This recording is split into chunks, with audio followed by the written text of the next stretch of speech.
Welcome back. It's Thursday, August 31st, and today we're going to be looking to make some dreams come true. 12 NFL franchises have yet to win a Super Bowl, and today I want to talk about those 12 teams, and I want to see who is most likely to make some history this season and get that most coveted prize. If you like sports podcasts, this is the channel for you, as we drop 4 times a week, some fantasy football, some sports podcasts, do a little bit of everything here for you. So if you enjoy, all we ask for is that you support us on the road to 500 subs. Alright, starting here with an example, given that 12 total teams haven't won a Super Bowl yet in their franchise history, we have to talk about those 12 today, like I mentioned in the intro. On a scale of 1 through 10, or as you see with the colorful bars in the middle of your screen, the more that it's filled up, the higher of a chance that you have to win the Super Bowl this season. Now, these rankings will be relative to the 12 teams in the video, not the entire NFL. So just compared to these 12 teams, I had to lay the teams out. Which team out of these 12 is most likely to win? They got the highest rating. Now, this is where the controversy comes in. I will be giving out 3 1 out of 10s, or the black bar you see at the bottom. But with the remaining 9 teams, with the top 9 teams is a way to put it, I will be handing out a singular number for each team. So, one team will have a 10 out of 10. I think they can win it all this year. Then it'll be 9, then 8, all the way down. That way everyone can get a number, and not I don't give everybody a 6, 7, and 8. So it definitely had to, I had to give everybody a number and really decide who is most likely to end their Super Bowl drought. But let's start here with the bottom 3. With the Arizona Cardinals, there's not a lot I have to say here. This year's a year that they're going to be bad. I predicted them to go 1-16 this year, and I know that might sound crazy, but they don't have a lot in their favor right now. Their star quarterback, a guy they've paid a lot of money to, can be out anywhere from 4 weeks to 10 weeks to the rest of the season. This year, they're going to be rolling with Clayton Tune, most likely, to open up their year. So they're going to have a rookie starting quarterback with a team that doesn't have a great O-line, doesn't have a great defense. They have pieces in Zaven Collins and and Budda Baker, so they have pieces on defense, just not a good overall unit. This is a first-year head coaching staff with a young quarterback. They just don't have the talent, in my eyes, to win even at the mediocre level, let alone a high level, and definitely not a Super Bowl contender this season. But they're in a rebuild, rightfully so. They're going to need some time to get back to where they were just 2 years ago. And this year, the biggest question is, are you going to roll with Kyler Murray? Is he your guy going forward? Or, let's say this team finishes bad and John Gannon has one more year to prove himself to be the head coach of this franchise. Does he move on from Kyler Murray and try to roll with the guy he chooses? And that would be, in this case, a Caleb Williams. That is going to be the question we're going to be looking to answer this year for Arizona, as if John Gannon only has one shot as a head coach, I'm going to bet that he goes out and gets his guys, at least, to go out on his decisions, right? Kyler Murray was there before he took the job. Moving over to the Houston Texans, they get my second 1 out of 10. Again, it's just a year of development for them. First-year head coach in DeMeco Ryans. First-year quarterback and rookie quarterback in C.J. Stroud. This team is a very young team from top to bottom. They're in the middle of a rebuild, and this is not a shot at Houston. I think they're going to be a good team this year. However, just not for Super Bowl contention tier, if that makes any sense, as they have pieces offensively with Nico Collins, Tank Dell, Dalton Schultz even, to surround their young quarterback and C.J. Stroud, as well as Dameon Pierce, go Gators. And then on defense, they have some pieces as well, led by Will Anderson, who was the number 3 overall pick in this past draft. I think this team, again, a year for development. It's just a year to grow, maybe grab a couple big wins along the way. But as of this year, this season, it doesn't look too promising that the newest NFL franchise is going to get their first Super Bowl. Moving over to the Tennessee Titans, staying in that same division, I do believe the Titans are going to be the most underwhelming team this season. I had them going 4-13, and I know, how do you have them going 4-13? They have King Henry, DeAndre Hopkins, a good defense, a very good head coach. How do you have them going 4-13? It's very simple. I don't think that Ryan Tannehill will be the starter for the entirety of the season. Unless this team shocks the world and they win 8 to 12 games. If they're really a playoff team for the entire year, sure, Ryan Tannehill would be the majority starter. However, I think if this team gets off to a bad start, which is very likely, as they have I think they win week 1 against the New Orleans Saints, I'll say that. But after that, they have a tough 6 to 7 week stretch. And hypothetically, let's say worst case scenario, they're 1-6 at that point, or 1-7. Do they roll with a young guy? Do they say, okay, Ryan Tannehill, we don't look like a playoff contender, let alone Super Bowl contender. Why don't we just throw the young guys in there, see what we have? And if they come out, if they prove to be worse than we thought, let's go out there and get a Caleb Williams, a Drake May, a guy that is one of the next promising quarterbacks in the next draft, and he could be that guy to turn this franchise around, because they've been looking for that franchise quarterback really since, Warren Moon? As crazy as that might sound, this is a team that, to me, I think, at least my hope for them is that they underwhelm this season and they go out there and they can get that next quarterback, because sure, Derrick Henry's great, DeAndre Hopkins is great, but the rest of the team is not surrounded around those guys enough in the right positions to be a formidable team this year, at least at the highest level, which is, in this case, a Super Bowl contention tier. Ryan Tannehill is just not the guy to me. He's a very good quarterback, just not that good of a quarterback to get this team over the top. I have them as a 1 out of 10. Again, might be a shock, but I'm not too high on the Tennessee Titans this season. The Carolina Panthers, I have them as my first number 2, and the only number 2 here, but I believe this year they will realize they made the right selection. They made the right pick with Bryce Young at the number 1 overall spot. And just like the Texans, it's a year of development. They have Frank Reich coming over. He's been a quarterback whisperer, and he's here now with Bryce Young, the number 1 overall pick. They're going to look to get something going. They surrounded their young quarterback with pieces this offseason, bringing in Miles Sanders, bringing in Adam Thielen and DJ Chark, and a lot of these other guys to surround their young guy to give him the best chance to succeed at the highest level. They also have a very promising defense, led by guys like J.C. Horn, Brian Burns, right? They have a good, young, solid defense and a young, solid offense. Their quarterback, which is the most important position, he might just not be there yet. Now, again, this division is wide open. The NFC South, I can really see any team winning it, maybe aside from the Baker Mayfield-led Buccaneers. However, 3 teams in this division have a legitimate shot to win the division. And if that is the case for Carolina, Bryce Young's going to have to play out of his mind, play a lot better than people expect, which can happen. I just don't likely see it happening this season. And as far as Super Bowl contention, they are super young, not there yet. The Atlanta Falcons, at number 3, I have them winning their division. So that is a plus. I have them winning their division. I think they can be a very solid team. I think they make the playoffs and maybe grab a playoff game or 2. However, I don't believe when it comes to Super Bowl contention tier, Desmond Ridder and Arthur Smith are the right guys. And now I've received some hate for that. This year is a big year for Arthur Smith and Desmond Ridder in my eyes, as I think they have a decent amount to prove. And if they do, I'll eat my words and I'll say, I was wrong. But as far as Super Bowl contention tier, I don't know if those 2 guys are good enough yet to win at that level. And that's really all it comes down to. They have a young, solid defense that they added to this offseason. They brought in Calais Campbell, who, even though he's 408 years old, he's still a very good player, Pro Bowl level talent. And offensively, you brought in Bijan Robinson. That's the biggest headline this year. Regardless, I think they have a very good team top to bottom. They have one of the most underrated offensive lines, good cornerback room with A.J. Terrell. They have it all. I think they win their division, but not a Super Bowl contender. Moving over to the Minnesota Vikings. I believe this year, again, number 4 for them, they are taken more seriously. And again, how? You have them not even at the midway mark for Super Bowl contention tier. How are they taken more seriously than last year? Yeah, well, as far as being taken more seriously, being a better football team isn't always about the win column. And that might sound crazy, but you could be a 10-11 win football team, which I have the Vikings at, and be a better team than last year, which they won 13 games or so, or however many they won.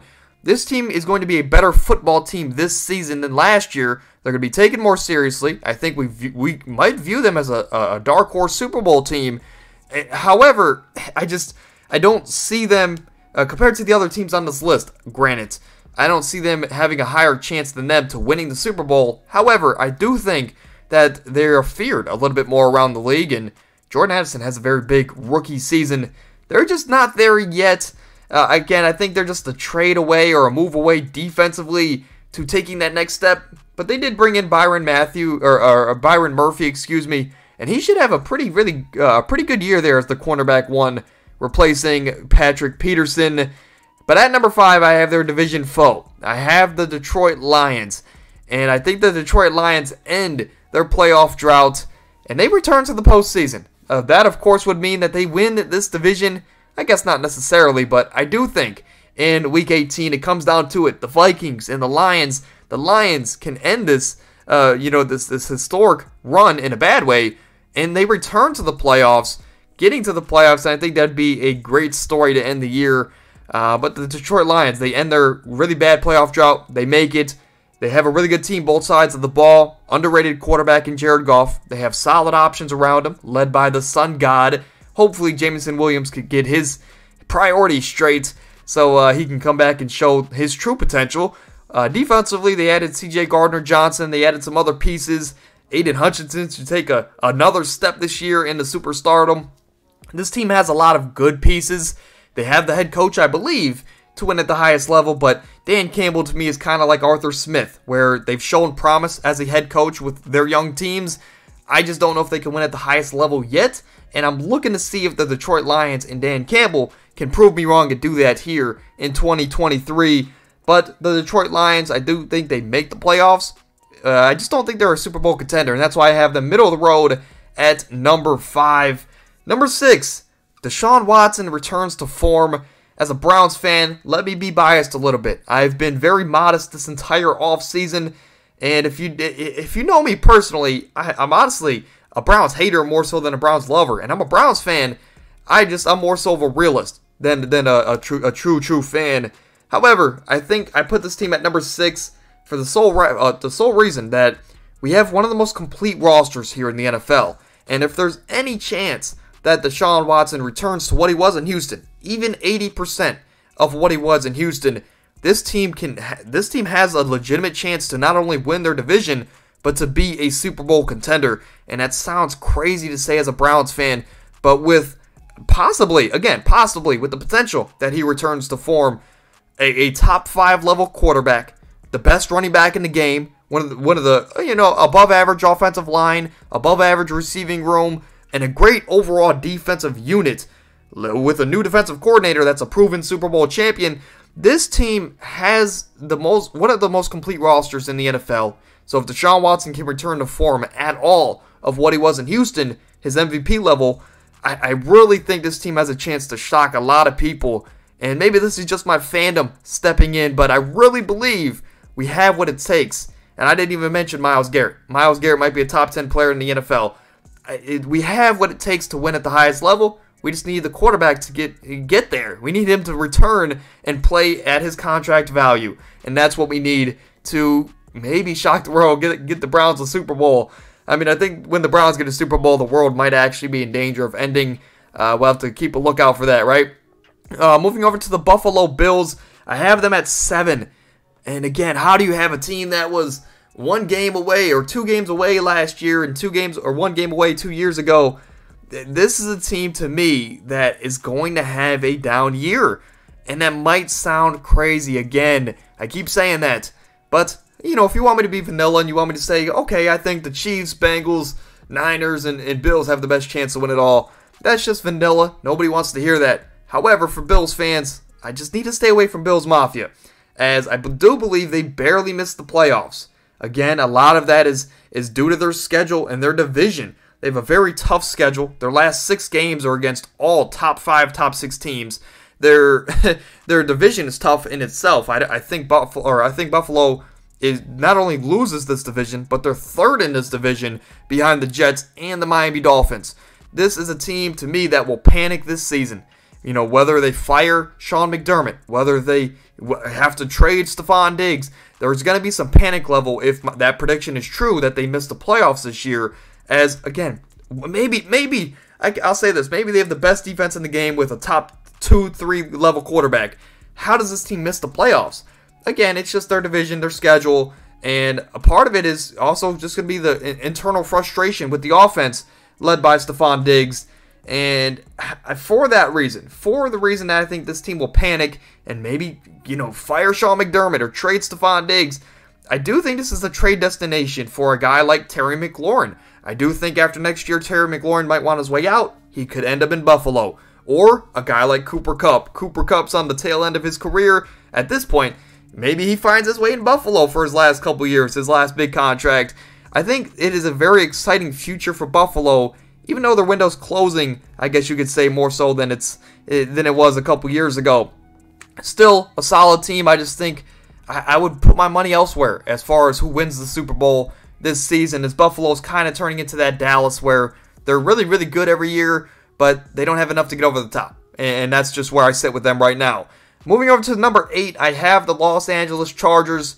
And again, I will say this, I'll start this by saying they have maybe one of the worst coaches in the NFL. However, they have the talent to, I think, override that fact, as I think doors this year will be open more so than ever with the Kellen Moore addition coming over from Dallas with his high-powered offense where it seemed like Dak was throwing 50 times a game, each and every game. He's coming over to a more talented offense with a more talented quarterback in Justin Herbert. This offense should explode this year. I think there's no reason to believe Justin Herbert can't go out there and throw for 50 touchdowns and 5,000 yards and win the MVP this year. And that might sound, crazy, but I think the possibility is there for Justin Herbert to finally have that year where we look at him and it's like, man, that is a top 5 level quarterback. And we're already having those conversations, but I think we have yet to see Justin Herbert's fullest potential as far as production and statistics in the NFL. This could be the year for Justin Herbert. And with that being said, I think, no doubt they have the talent offensively and defensively with Derwin James and Joey Bosa leading that defensive unit. They have the offense. I'm just worried about their coaching staff, and I think they will have the record. I think they go 12-5 this year. I just don't know if they have what it takes to get over that hump. Maybe they make it to the AFC title game. I think that's their ceiling. But I don't think they have what it takes to make the Super Bowl, if you get what I'm saying here. But the Chargers, still really good team. I like them better than the Bills. And that's something, I guess, that you could say. Moving over to number 9. A 9 out of 10 chance to end this drought for their franchise and win their first franchise Super Bowl. I'm going to go with the Jacksonville Jaguars. And I don't know what it is, but I've definitely been a Duval fan this entire offseason, whether if it was in fantasy football videos or on the podcast. Jacksonville has been a very fun and intriguing team to me to track this offseason and just see where I gauge them, as I really do believe Trevor Lawrence, has a chance to win the MVP this year. I think Calvin Ridley can have an all-pro level season. I think this team, given their division and how bad I have the rest of the AFC South, this team can win 13, 14 games and be the number 1 seed in the AFC. Again, that is just with how bad their schedule and their division is. Jacksonville does have the talent, though, offensively, defensively. I know I've said that a bunch, but these are just teams that are more complete than others at the bottom of the list. Jacksonville, they have a quarterback looking to take another step up. The year of continuity for the entire offense should help a ton. The defense, we should see another great or a better year from Trayvon Walker, the former number 1 overall pick. This team, I think, is just very underrated, and I think just given the fact that they might end up with the number 1 seed because of their division, if you're in a spot like that, home field in the playoffs, you win 13 games with an MVP candidate in Trevor Lawrence that you're leading the charge. At that point, you have to be a Super Bowl contender. And I think, if they're home, second round of the playoffs, I'll put it this way, I think they can win a game or two, and they can, maybe be 1 game away, or not 2 games, I'll say this. I do think if they're the number 1 seed, they can win their first playoff game, and they make the AFC title. I just don't know if they have what it takes to get over that hump. It's a big difference between the AFC and NFC title games and winning the Super Bowl. There's a huge difference there, even though it doesn't seem like it. I just think Jacksonville has everything to get to that point, just not over the hump and winning a Super Bowl. So Jacksonville, to me, very underrated this year, but given their circumstances, they can put themselves in a position to almost guarantee themselves at least an AFC title spot. So Jacksonville, 9 out of 10 shot to win their first Super Bowl there in Duval Nation. And to close it off, we'll keep this one short and sweet. It is the Cincinnati Bengals. You guys have heard the same song and dance from me if you've kept up with the channel for the entire offseason. Not only do I think they're the most qualified to win throughout these 12 teams, I think out of the entire NFL, they are my 10 out of 10. They are my team that I'm betting money on if I had to at this point in time. As I've said it since the conference title video from last year when I made my predictions. I said Kansas City is going to win this game over Cincinnati. However, Cincinnati will come back next year, which is this year, and win the Super Bowl. So to fulfill that prophecy, to fulfill that statement that I made months and months ago, Cincinnati, to me, will be my Super Bowl favorite for 2023. They have the second best player and quarterback in the NFL in Joe Burrow. They have no doubt the best receiving core, T. Higgins, Jamar Chase, Irv Smith. I should have mentioned Tyler Boyd before Irv Smith. But then they also have an all-pro back in Joe Mixon. They have the defense led by Lou Anarumo, a very underrated defensive front there in Cincinnati. This team has everything to win at the highest level. They have the quarterback. I'm not the biggest fan of Zach Taylor, but Zach Taylor has gotten them to the Super Bowl, so I guess I can say they have the coach as well. This team has everything, maybe one of the most underrated teams, as crazy as that might sound. But as far as Super Bowl contention, I think they have what it takes to beat San Fran, KC, Philadelphia, etc., etc. They can beat them this year in 2023. Big fan of Joe Burrow, so that also helps, but as a Browns fan, it is sour to say Cincinnati gets their first Super Bowl before us. But, you know, again, the Browns don't have Joe Burrow, and that is a huge difference. But the Cincinnati Bengals, my Super Bowl favorite for this year, regardless of this video. The entire NFL, they are my Super Bowl favorites. And just to recap here, on the left side of your screen, you have the higher numbers. Right side, you have the lower numbers if you're keeping track with the visuals. But just to recap, at the bottom, out of the 12 teams that have not won a Super Bowl yet in their NFL franchise's life, or in NFL history, rather, is a better way to put it, I think the Arizona Cardinals, the Houston Texans, and the Tennessee Titans, on a scale of 1 to 10, all come in at number 1, as I don't believe they have enough, or it's just a rebuilding state for these teams that it's just not there. It's not in their cards for this year. At number 2, I have the Carolina Panthers. Number 3, I have the Atlanta Falcons. The number 4, I have the Minnesota Vikings. And 5, the Detroit Lions, staying there in the NFC North. So out of those teams, I think they're all, again, just a move or a trade away, or just they're in a rebuilding state. Number 6, I have the Cleveland Browns, one of the most complete rosters in the NFL. It all comes down to Deshaun Watson. Number 7, I have the Buffalo Bills, a team that I'm not high on this year, but I do think they have a good future lined up if they can make the right moves. Cooper Kupp, Terry McLaurin, some other disgruntled stars. At number 8, I have the Los Angeles Chargers. I give them an 8 out of 10 chance to win the Super Bowl and to end their franchise's drought with no Super Bowl. At number 9, I have the Jacksonville Jaguars as Duval. I'm a big fan, and as a Browns fan, if you need a secondary, if you guys would accept me as a secondary fan this year, I think I would apply for the Duval Nation ticket, right? And then the Cincinnati Bengals at number 10. We know this, same song and dance I've preached the entire offseason. They come in as my most likely team to end their Super Bowl drought and to win Super Bowl 58. As I wonder where Super Bowl 58 is, in all honesty. But regardless, Cincinnati tops off my list. And that's going to do it for today's video. Again, a shorter podcast here today, but it's the middle of the offseason. And, it's pretty dead.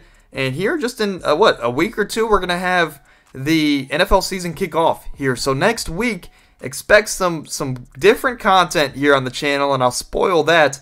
But quick announcements before we get out of here, as tomorrow night, Saturday night, I'm going to be going live on the channel around 7 o'clock, because I have a $50 draft at 7, and then following that, at 8:30, I have the fan league here for the channel, which there's still some spots open. If you want to join that league, I'll go up to a 14-person league. So if you're interested, you can drop a comment down below. You can hit us up on Instagram, on Threads, on TikTok, all under The Anomaly Podcast.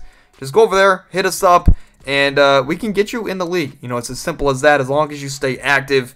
So that's going on. Next week I'm going to have some fantasy football draft recaps for you, as I have some big drafts coming up here in a couple days.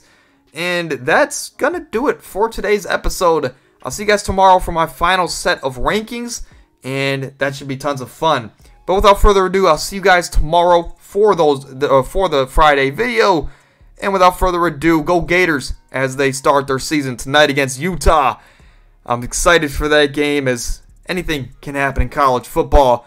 But until then, I'll see you guys then. Stay happy, stay healthy, we're out.